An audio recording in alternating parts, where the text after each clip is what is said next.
आज की कहानी है गरीब माँ की अमीर दो बेटियों की कहानी। रितेश के मृत्यु के बाद सीमा के बहुत ज़्यादा कष्ट हो रहा था। सीमा दिन भर फूलों की माला बनाती थी और सुबह को ले जाकर मंदिर के द्वार पर बेचती थी। उसी तरह दिन गुजरता गया। एक दिन सोमवार था और बहुत सारा मालाओं के ऑर्डर मिला था सीमा को। सीमा ने कहा अपनी छोटी बेटी रिया को, रिया आज आप मेरे फूलों की माला बनाने में हेल्प कर दो, क्योंकि सुबह ज़्यादा फूलों की माला का ऑर्डर है और कल सोमवार है, सोमवार को फूलों की माला ज़्यादा बेचाता है।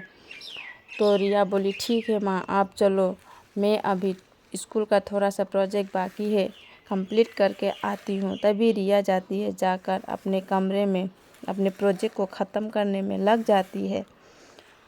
प्रोजेक्ट ख़त्म होने के बाद बाहर आती है, आकर माँ से कहती है माँ चलो अब मैं आपको फूलों की माला बनाने में हेल्प करती हूँ। तो दोनों माँ बेटी बैठकर फूलों की माला बनाती है और फूलों के ढेर सारा माला बनाने के बाद उनकी माँ सीमा कहती है रिया तुम्हें भूख लगी होगी, तुम बैठो, क्या खाओगी, तुम्हारे लिए मैं कुछ बना कर लाती हूँ। तो भी रिया कहती है नहीं माँ, आप भी तो दिन भर काम करते रहती हो, आज मैं आपके लिए खाना बना कर लाती हूँ, आप खाइए, बैठिए।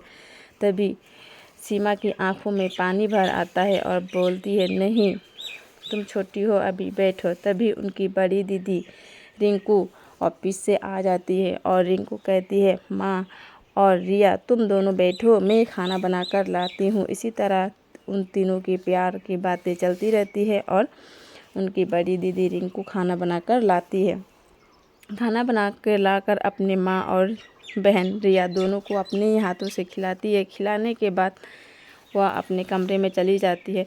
फिर एक दिन बाद वह ऑफिस से आती है और कहती है माँ आपसे मैं एक बात करना चाहती हूँ। तो उसकी माँ कहती है ठीक है रिंकू, कहो क्या बात है। तो रिंकू कहती है माँ मेरे ऑफिस में एक उमेश नाम की लड़का है जो मैनेजर के पद पे काम करता है, मैं उसे पसंद करती हूँ, आप कहोगी तो मैं उसे घर बुला दूँगी, आप उसे देख लेना, क्योंकि हम दोनों एक दूसरे को पसंद करते हैं और शादी करना चाहते हैं।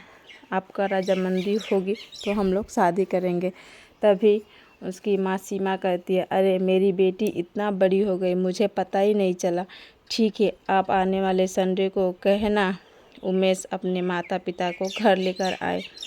तभी उमेश आने वाले संडे को अपने माता पिता के साथ घर आता है और सीमा देखती है तो सीमा को देखते ही पसंद आ जाता है और शादी भी हो जाती है।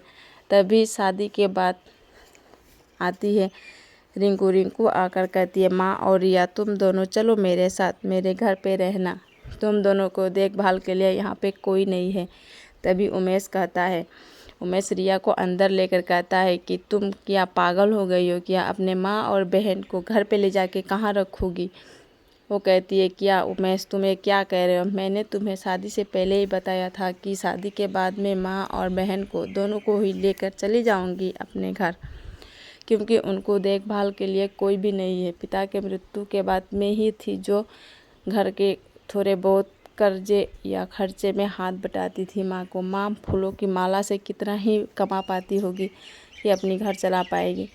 तभी उमेश कहता है मैं किसी का ठेका नहीं ले रखा हूँ, चलो। तभी बाहर से माँ और रिया दोनों ही सारे बातें सुन रही होती है और उमेश और रिया रिंकू को बाहर आते ही सीमा कहती है हम बेटियों के घर पे जाके नहीं रहते रिंकू, तुम्हें जब भी हमसे मिलने को दिल करे तुम बेहिचक आ जाया करना, हम बेटियों के घर नहीं जाते, इसलिए तुम बुरा मत मानो, हम अपने देख लेंगे।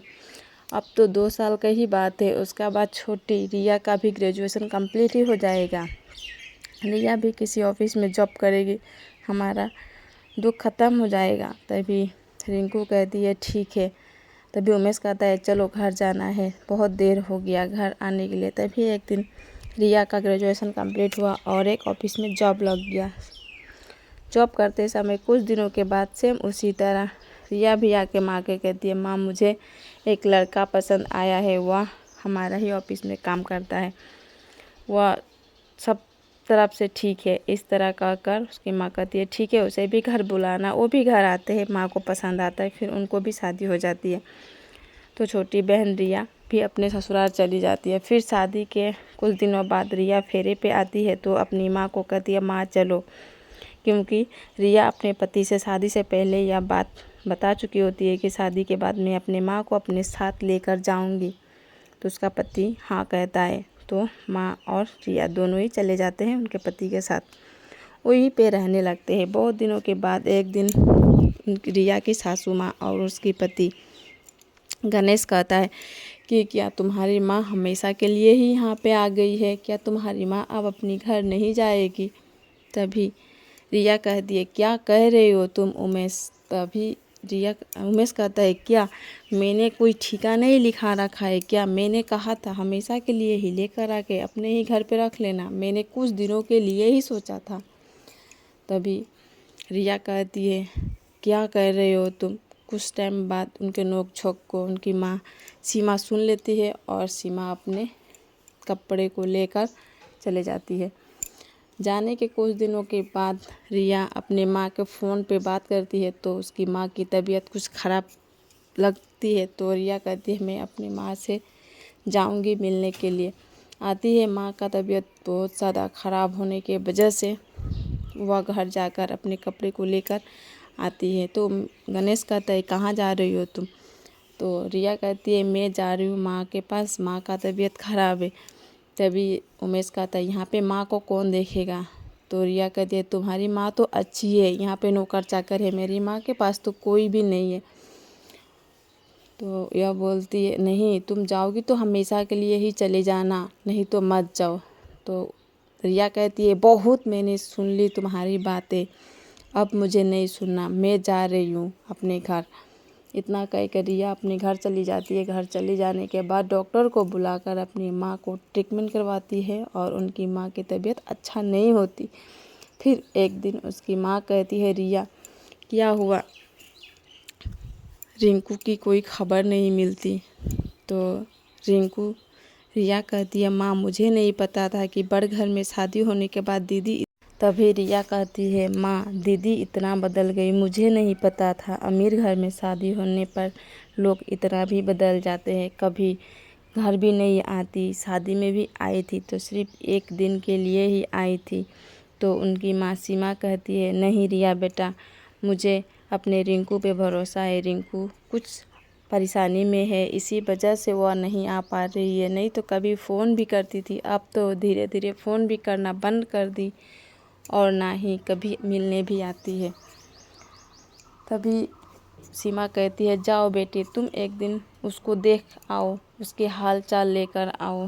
तो माँ के बात को मानते हुए रिया जाती है रिंकू के घर और देखती है रिंकू पहले से बहुत ज़्यादा दुबली पतली हो चुकी थी और फटे पुराने कपड़े पहनी थी, मानो इस अमीर घर की होते हुए भी एक गरीब की जीवन जी रही थी।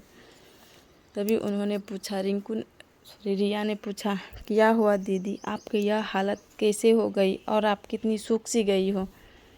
तभी रिंकू बोली ठीक हुआ रिया तुम आज आई हो, आज मेरी सास भी घर पे नहीं है और उमेश भी ऑफिस गया है, मुझे यहाँ से लेके चलो। मुझे नहीं पता था यह पैसे के ही अमीर है, मैंने सोचा था यह दिल के भी अमीर है। नहीं, इनकी पहली पत्नी थी, मुझे शादी की बात पता चली इनकी पहली भी पत्नी थी, उनको यह बहुत मारते थे, इस वजह से वह इनको तलाक दे दी थी और वही सिलसिला मेरे साथ शादी के 2 महीना बाद ही स्टार्ट कर दिए थे, मारना पीटना। अगर मैं कुछ बोलूँ तो उनकी माँ भी मेचे ही बोलती थी। इसी वजह से मैं कभी माँ से मिलने भी नहीं जा पाती थी और मेरे पास कोई फ़ोन भी नहीं है कि मैं फ़ोन करूँ, मेरा फ़ोन भी उन लोगों ने ले लिया है। ये सब सुनने के बाद उसने कहा मुझे यहाँ से लेके चलो रिया। तो भी एक ही साथ रिंकू रिया आ गए अपने माँ के पास और माँ के पास आने के बाद उन दोनों ने मिलकर माँ को ट्रीटमेंट किया और माँ अच्छी हो गई। एक दिन गणेश आया, गणेश आके रिया से माफ़ी मांग के रिया को भी अपने साथ लेके गया और रिंकू का भी पति उमेश आकर अपने पत्नी से माफ़ी मांगकर उसे भी लेके गया। उसी तरह उनकी माँ भी अपने बेटियों के साथ रहने लगी और हंसी खुशी से जीवन गुजरने लगा। आज का वीडियो अच्छा लगा तो please like and subscribe and thank you for watching.